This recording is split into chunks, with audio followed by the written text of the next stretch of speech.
എല്ലാവർക്കും നമസ്കാരം. ഞാൻ ഷാജി മഞ്ചേരി. ഇന്ന് ചർച്ച ചെയ്യപ്പെടുന്നത് രാമായണ കഥാമൃതത്തിൽ ചർച്ച ചെയ്യപ്പെടുന്നത് യഥാർത്ഥത്തിൽ വാൽമീകി രാമായണം എഴുതുന്നതിന് മുമ്പ് രാമായണ കഥ ഉണ്ടോ എന്ന വിഷയമാണ്.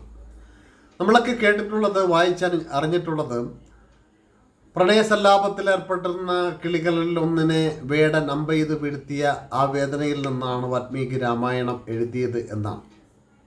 എന്നാൽ അതിലേക്ക് രാമായണ കഥ പറയുന്നതിന് മുമ്പ് തമസാ നദിയുടെ തീരത്ത് താമസിക്കുന്ന വാൽമീകിയെ കാണാൻ ഒരു ദിവസം നാരദൻ വരികയാണ്. നാരദൻ വന്നിട്ട് ഇവർ തമ്മിൽ സംസാരിക്കുന്ന മധ്യേ വാൽമീകി മഹർഷി നാരദനോട് ചോദിക്കുന്നു, ഈ ലോകത്ത് സർവഗുണസമ്പന്നനായ ഒരു കുറവുമില്ലാത്ത ഒരു പുരുഷൻ ജീവിച്ചിരിപ്പുണ്ടോ എന്ന് ചോദിക്കുന്നു.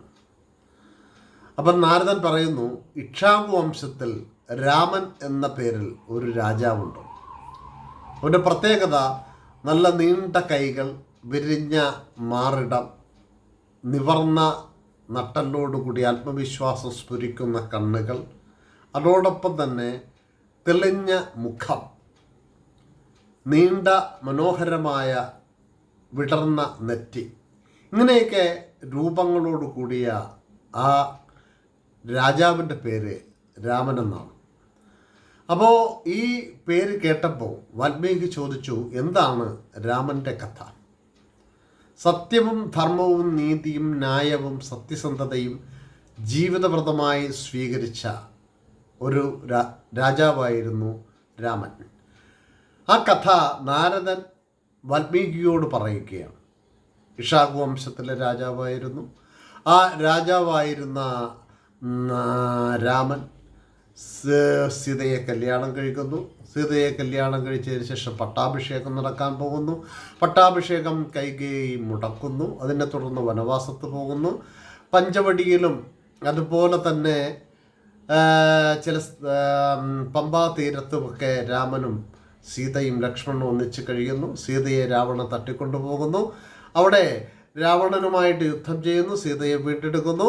വീണ്ടും തിരികെ രാജാവായിട്ട് അയോധ്യയിലേക്ക് വരുന്ന കഥ വരെ രാമനെക്കുറിച്ചുള്ള കഥ നാരദൻ ഈ വാൽമീകിയോട് പറയുകയാണ്. വാൽമീകിക്ക് ഈ കഥ കേട്ട് കഴിഞ്ഞപ്പോൾ എന്തൊക്കെയോ അസ്വസ്ഥതയായി. അങ്ങനെ ആ അസ്വസ്ഥത നിറഞ്ഞ മനസ്സുമായിട്ട് വാൽമീകി ഇങ്ങനെ നടക്കുമ്പോഴാണ് ആശ്രമത്തിലെ ഒരു മരക്കൊമ്പിൽ പ്രണയസല്ലാപത്തിൽ ഏർപ്പെട്ട 2 കിളികളിരിക്കുന്നു. ഈ കിളികൾ ഇരുന്നു കൊണ്ട് പ്രണയസല്ലാപത്തിൽ ഏർപ്പെടുന്നത് നോക്കി വാൽമീകി നിൽക്കുമ്പോഴാണ് വേടൻ വരികയും അമ്പെയ്ത് കിളിയെ താഴെ വീഴ്ത്തുകയും ചെയ്യുന്നത്. അപ്പോൾ ഇത് കണ്ട വാൽമീകി ഉടൻ തന്നെ അവനെ ശപിക്കുകയാണ്. മാനുഷാദ പ്രതിഷ്ഠാത്വം അഗമത് ശാശ്വതി സമാഹ ക്രൗഞ്ചമിഥുനാദേകം അവധി കാമമോഹിതം എന്ന്. അല്ലയോ നിഷാദ, നീ നിന്റെ സഭകളെയും വേദങ്ങളെയും ഇല്ലാതെയാക്കിയിരിക്കുന്നു. എന്തുകൊണ്ടെന്നാൽ പ്രണയസല്ലാപത്തിൽ ഏർപ്പെട്ടിരുന്ന കിളികളിൽ ഒന്നിനെ നീ എഴുതിപിടുത്തിയിരിക്കുന്നു. ഇത്രയുമാണ് വാൽമീകി എഴുതുന്നത്. ഇത് കേട്ട സമയത്ത് തന്നോടൊപ്പമുണ്ടായിരുന്ന ശിഷ്യൻ അത് പഠിക്കുകയും ശിഷ്യൻ അത് ഇടയ്ക്ക് താളത്തിൽ പാടുകയും ചെയ്യുന്നു. ഈ പാട്ടുകൂടെ കേട്ടപ്പോഴത്തേക്ക് ഈ കിളിയെക്കുറിച്ചുള്ള ദുഃഖവും രാമനെക്കുറിച്ചുള്ള പ്രയാസവും ഒക്കെ മനസ്സിൽ ആവാഹിച്ചു കൊണ്ടിരിക്കുന്ന സമയത്താണ് ഒരു സന്ധ്യാസമയത്ത് സന്ധ്യാവന്ദനം ചെയ്തുകൊണ്ടിരിക്കുന്ന വാൽമീകിയുടെ മുമ്പിൽ ഒരു വലിയ വലിയ വെളിച്ചം പ്രത്യക്ഷപ്പെടുകയാണ്. അത് നാരദൻ്റെ അച്ഛനായിട്ടുള്ള ബ്രഹ്മാവായിരുന്നു. ബ്രഹ്മാവ് വാൽമീകിയോട് പറയും, നീ അനുഷ്ടുപ്പ് വൃത്തത്തിൽ എഴുതിയ, അപ്പോൾ ഈ കഥയിൽ ഈ പുരാണത്തിൽ എവിടെയാണ് അനുഷ്ടുപ്പ് വൃത്തം എന്നൊക്കെ ചില ചോദ്യങ്ങളൊക്കെ വരാം. ഇത് വായനയിൽ നിന്ന് കിട്ടിയ അറിവാണ്. അനുഷ്ടുപ്പ് വൃത്തത്തിൽ എഴുതിയ ആ പാട്ടിൻ്റെ താളത്തിൽ രാമൻ്റെ കഥ പറയണം എന്ന് പറയുന്നു. അപ്പോൾ രാമൻ്റെ കഥ ഞാൻ കേട്ടത് പരിപൂർണമല്ല, അപൂർണമാണ് എന്ന് വാൽമീകി പറയുമ്പോൾ, ഇതാ നിനക്ക് പൂർണ്ണമായ കഥ കാണുവാനുള്ള ദൃഷ്ടി ഞാൻ തരികയാണ് എന്ന് പറഞ്ഞ് ബ്രഹ്മാവ് ആ വാൽമീകിക്ക് രാമായണ കഥ എഴുതുവാനായിട്ടുള്ള അനുഗ്രഹം നൽകുകയാണ്.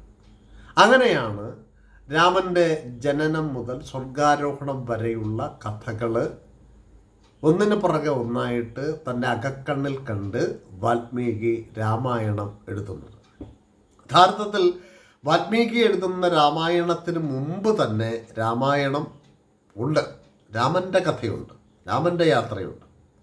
ഇനി ഇതിനേക്കാൾ വിശേഷപ്പെട്ട കാര്യം എന്താണെന്ന് ചോദിച്ചാൽ, രാമായണം എഴുതി കഴിഞ്ഞപ്പോൾ ഇത് സാധാരണ ജനങ്ങളിലേക്ക് എത്തണം, അതിനെന്താണ് വഴി എന്നാലോചിച്ചപ്പോൾ മഹർഷി കുമാരൻ പറഞ്ഞു, 2 മഹർഷി ബാലകന്മാർ, രാജകീയ പ്രൗഢിയും രാജകീയ ലക്ഷണങ്ങളുമുള്ള 2 മഹർഷിമാരെ പോലെ തോന്നിക്കുന്ന ബാലകന്മാരായ ലവകുശന്മാർ 2 പേരുണ്ട്.